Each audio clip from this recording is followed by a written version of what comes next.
નોંધાવ્યો છે। એક નવા જ્વેલરની દુકાન ખોલતા તેને અલગ જ પ્રકારની સ્કીમ જાહેર કરી અને જ્વેલર્સની દુકાને જાહેર કરેલી સ્કીમનો એસોસિએશને વિરોધ કર્યો છે।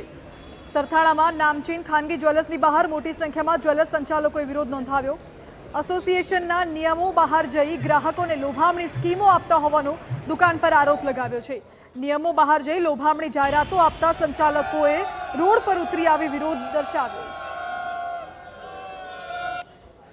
કસ્ટમરોને ભમરાવતી આખી આ જે સ્કીમ જે સોનું ખરીદો એની સામે એક સોનાનો સિક્કો મતલબ કે સિક્કો કોને કહેવાય કે 10 ગ્રામનો હોય, 20 ગ્રામનો હોય, 50 ગ્રામનો હોય એને સિક્કો કહેવાય।